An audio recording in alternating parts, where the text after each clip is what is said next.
Okay, guys, some of you maybe have read on Facebook that I wanted to do some sort of track guide thingy, and I haven't done one in ages, and I haven't really done it properly ever since, but I wanted to give it another attempt.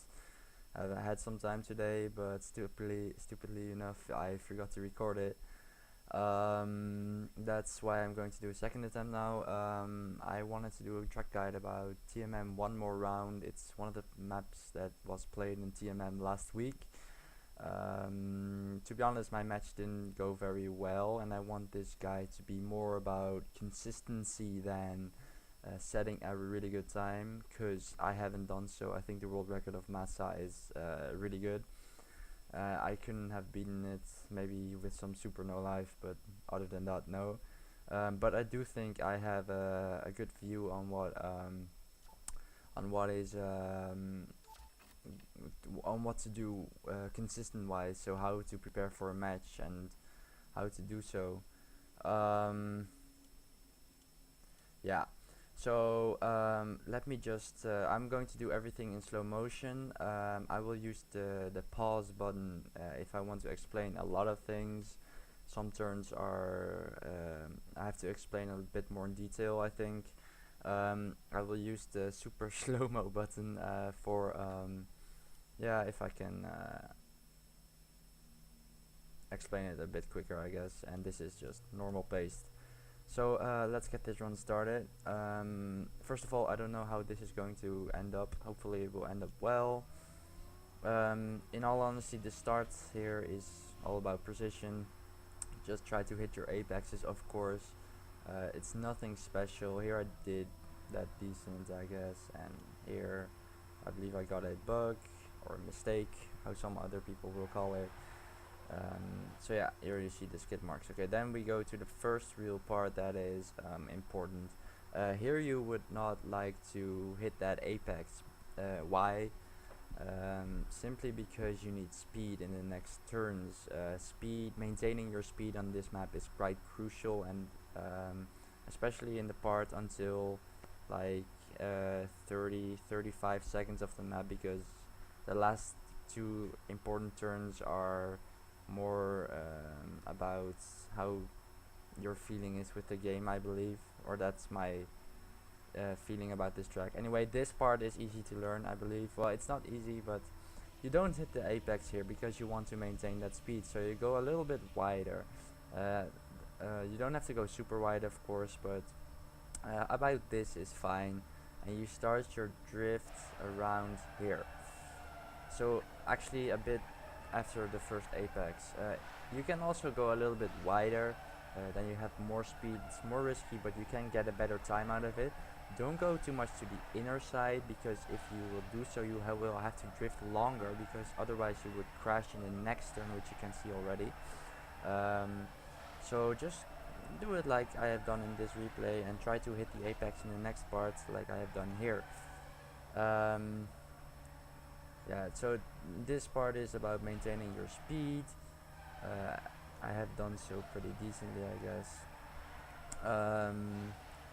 This part, just yeah, quite, or try to turn early, like I have done. I try to hit the apex here because I had good speed. If you don't have good speed, like for instance in the match, you took the turn I was talking about before a bit too close to the wall, you might end up with less speed. Then maybe it is a good idea to take this turn a little bit more on the outside and drift a bit later. Why? Because then you can regain your speed in the next turn, and the next turn is maybe the hardest turn in the, well, I wouldn't say the hardest one, but from all the first turns, it's definitely the hardest one, because it's the most tricky one, it involves you to hit that Ramstein, or maybe not if you want to play it safe, which is also a good option in a match. Here I begin my drift early because apparently I had pretty good speed. So I will do some sort of double drift probably. Um, I'm pretty sure I did not do that in one drift. Yeah, so here starts my second drift. Go a bit wider, and this part is important. You will see many people fail here, lose 1 or 2 tenths of a second. I managed to hit this Ramstein pretty decently. What you want to do is, I will just show you how to hit it. It's like right about there. Most of these Ramsteins are too tricky because you will bump, or you will or the car will move a little bit more to the right, which is not what you want. You want your car to bend a little bit more to the left, which happens if you manage to have that Ramstein under control correctly. Um, it's quite trainable, I think, but it's pretty hard, and you have to have a good feeling for the game, I believe. Um, I can understand that this is pretty hard to do in match, because I have also failed that in my own match actually. But in all honesty, I was quite tired. Okay, I'm making up excuses already, but it was the case, and I wasn't that focused as I should have been. But I know I can do this correctly, and I'm pretty sure this is doable consistently. If you don't want to do that, just avoid that Ramstein, because it can be a bitch turn for some people. And yeah, and also keep in mind, it's all about maintaining that speed, or regaining that speed if you have fucked up that turn before. So next part is just, okay, so my car bends a little bit more to the left. It's kind of hard to see that in the replay and in slow motion, but I'm pretty sure it has, because yeah, that's why it's a pretty good time also. So yeah, I have good speed. So what I'm doing in the next part is, and I'm talking about going over the grass, going over the blue part, and then going over the transition, which brings you back on the real asphalt part of the track. That's this is for me the moment where I decide where am I going with my car. Will I take the left side of that asphalt part, or will I take the right side? I will take the left part if I have a good amount of speed. Because I did this turn properly in my PB, I will take the left side. I have good speed, so I want to maintain that speed and don't want to release the gas, or the accelerator, as some people will call it. If you have low speed, if you have fucked up this turn, or you hit that Ramstein, you bumped up in the air, had to release gas, whatever your reason is, take the right side. And you can start your drift a little bit later then, but still maintaining your speed without releasing the accelerator. As you can see, I will take the left side, as I told you. If you, I already turn a little bit to the right before the transition will be there, so it will be easier for me to get in the drift. I won't drift immediately, but pretty soon. So I did that hop, like if it goes on your car will hop after the transition, and after that you will start your drift. You will start your drift a little bit later if you were slower when you took the right side of the road. At least that's what I'm doing, and I found it pretty easy to drive consistent that way on this map. What you want to do then is actually just try to slide it in one time, but I'm sure that some of these runs um, you will slide a bit too early or whatever. Then just don't hesitate and just do a second slide and try to um, maintain your speed. Sometimes you will drift too late, you will have overspeed, then just release the accelerator. It's all simple stuff, but in matches it's not that weird to use it. I'm using it all the time, and I'm not losing that much of time compared to the best guys out there. So as you can see here, I almost hit it perfectly, this apex. So I don't think I had perfect speed in this one. No, because I'm going pretty early to the right already, which ultimately you would like to get on the on the next green Ramstein. So how will I explain this? Not the first corner parts thingy, but the second one, with turning left already, of course. But this is fine as well. It's doable. But because we have a little bit lower speed, we want to take that turn or that drift a little bit later. If you have good speed, then start your drift on the green part, which is, well, my car bumps up a little bit here. I see I hit that Ramstein a little bit, but doesn't really matter at all. So if you have good speed, you went over that green Ramstein. I'm a bit to the right now, but that's okay, that's not a problem. That will make me make my next turn easier. So if you have the opportunity to do that because you have low speed, then do so. But optimally you would want to have high speeds, just get on the green part while steering left and start your drift on the green part already. Because I didn't do that, I started my drift later, as you could have seen in the well, I did not the super slow-mo but normal slow-mo part. And then you just optimally try to do it in one drift, because that's the best. At all parts, don't try to release your accelerator, but if you notice that you are going to crash, that you're having overspeed, try to anticipate as early as you can. That's what makes you a good Trackmania racer player. Whoa, what the hell happened there? 1 second. Okay, part 2, because I kind of figured it out how to do it. Okay, so what I was saying is, well, I can't exactly remember, but try to do it in one slide this turn, because yeah, that's what you want. When you do extra slides, you will lose speed. Sometimes it's beneficial. Well, it will never really be beneficial, but it could be useful. That's the right word, I think. And especially in the last 2 turns in this map, it will be useful. But for this one, no. But what is important to know, you don't have to hit this apex in this turn. Why? Because maintaining your speed is more important than driving as close to the wall as possible in this part. And why is that? It's because the next part is mainly full speed.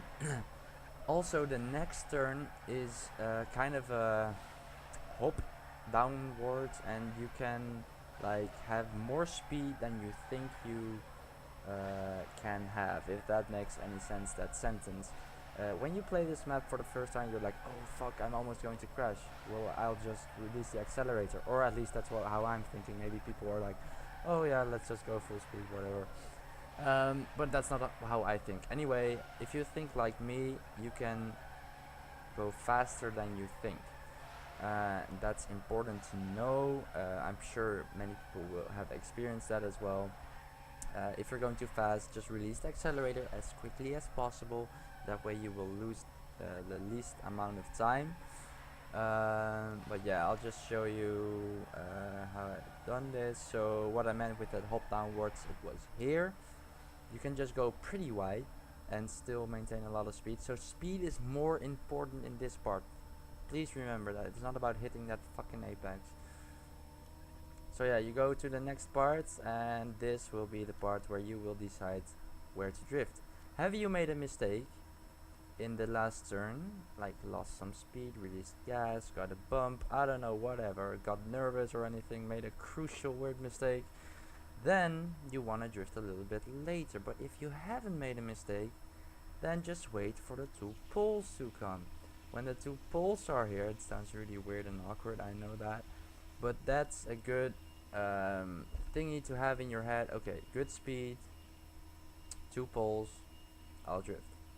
That's so just good speed, 2 poles, drift. Easy to remember. Like I've done here, I started my drift because I had a good turn. I did it full speed, made the most out of my speed more or less. So that's perfect. If you have lower speed, I usually tend to maximum start my drift here. Then you can still manage to do the next turn full speed. And with full speed, I mean don't release the accelerator. That's what you are always trying to do, but we're humans. We can never drive perfect, unlike unless our name is Carl Jr., Frostbill, or Karian or whatever. But yeah, so I'm just speaking for the normal people here, not the aliens. Yeah, this is kind of basic. I'm doing an air brake here. I know you don't. I don't think you have to. But I'm just a freak. I got this air brake fetish, and I'm doing air brakes all the time. I think I'm the player with the most air brakes each match or whatever. What practice session, every map, every round, whatever. Anyway, it's just one drift. Try to keep it in one drift, but it's not a problem if you make it 2 drifts or 3 drifts even, because you will lose a little bit of bounds of time, but it's better than crashing into the fucking barriers at the side. I remember I hit this one really great. Yes, I made this is too risky. You don't do this in match. You don't have to go to as close to the wall as possible. Just try to maintain your speed. It's all a bit boring, but that's the thought of this map, maintaining your speed. and try to go as wide as possible. It's not a problem if you don't get over the green part, because that makes the next turn a bit more easier. If you go over the green part here, the Ramstein, with a lot of speed, then make sure that with the little bump that's coming up now, you're turning your car already a little bit to the left. It's quite hard to control, but I'm pretty sure with some practice you will manage to do that well as well. As you can see here, my car is turning a little bit to the left. Take some time to practice this and do it fine, I guess. Maybe for some people it's easy, I don't know, but I'm trying to speak to the whole Trackmania audience here. As you can see, it instantly gets in some sort of drift.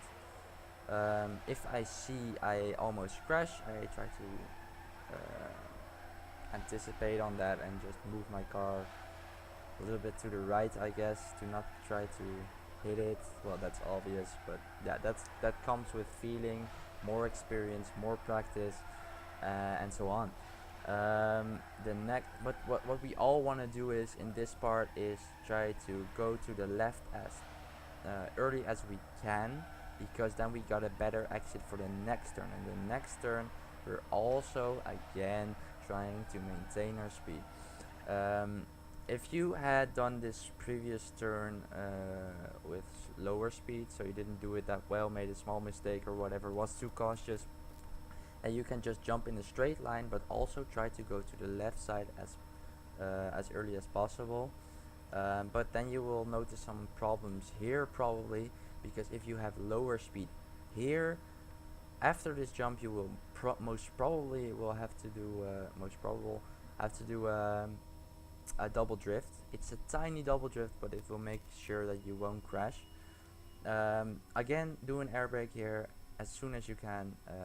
Air brake is simply hold gas, steer to the right already in this turn, and immediately press the brake button when you're in the air. Then that will make you kind of float in the air. But now I had good speed. Sometimes you even have overspeed. I must say that doesn't happen that often. That's probably when you missed the last turn, but still have or went a bit wide, but still had a lot of speed. Then you will create overspeed, and what you then have to do is just simply release the gas button or accelerator in the jump after you've done the air brake. Then you will do the next turn most probably perfect as well.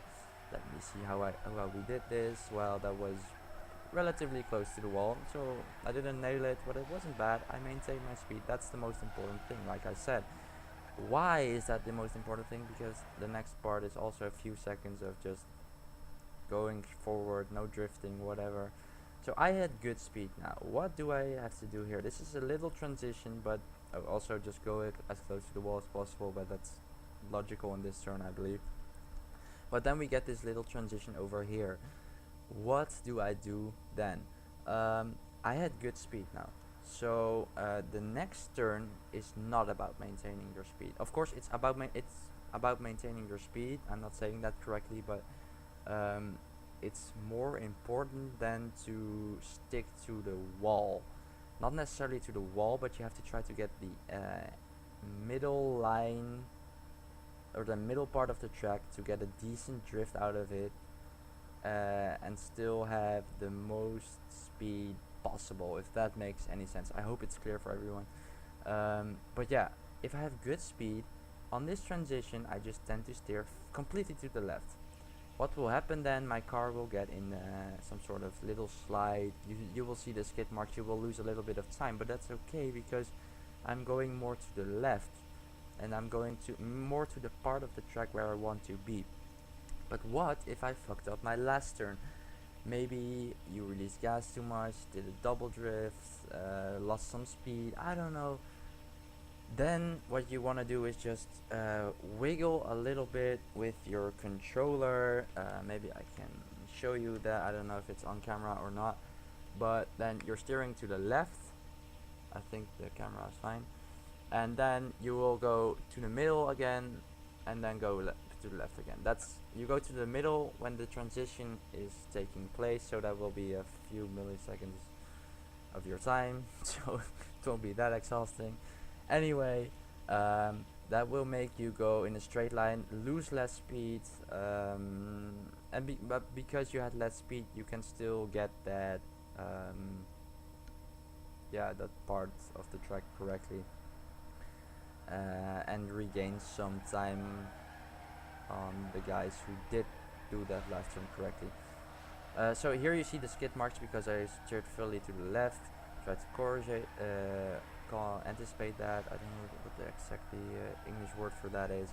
Anyway, as you can see, a little bit to the middle of the track, I guess a little bit more to the left. Why is that? Because in this game you tend to get bugs in the middle of the track, with transitions, with jumps, with whatever. So don't go completely in the middle of the track, but go a little bit more to the left, and then you should be fine. Also, I heard a lot of people that were getting no slides in this part. But if you're getting no slides in this part, the only reason for that is it's really simple. You started your drift too late. You started your drift after the transition. What you want to do is start your drift a little bit in front of the transition, like I have done now. These last turns, these last two drift turns that are coming up now, is more about your feeling of the game, I believe, because I can't really explain how to do them well. It's I take them differently each time I play them. Some people always ask me, do I use two drifts, double drifts, triple drift, whatever, quadruple drift, so 4 drifts in a row, and I never know. I just feel that, and I think that's what makes you a top player. If you can feel like what kind of drift you have to do, just compensate all the time, then you will do well in matches if you can control that. Here I choose for 1, 2 drifts, and then I thought, okay, good speed, and as you could see, I kind of nailed it as well. I did not hit the apex here. That has a reason.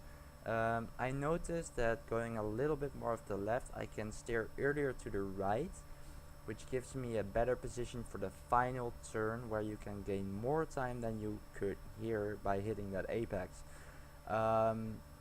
So here I already steer to the right, whereas if you hit that apex, you can steer a little bit later, of course, because otherwise you would bump into the next part. Now I don't have to do that, so that's the most optimal thing to do. At least that's my experience. I might be wrong. Maybe Massa or some other good player would say something different. I don't know. But yeah, here I also don't hit the apex. There you can hit the apex, but it's not necessary. It depends on your speed.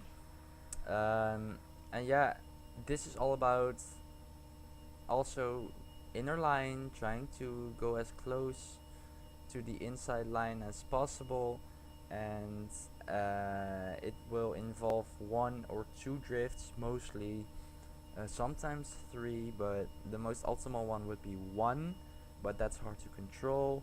So yeah, I don't know. Sometimes I use air brake in this small little hop, but that's only in one case. That's when I'm really close to the wall, that I'm almost about to crash. Then I try to play it safe and use the air brake.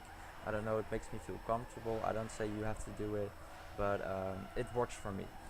But what you want to do in this one, even though I have this air brake fetish, you don't always have to do it.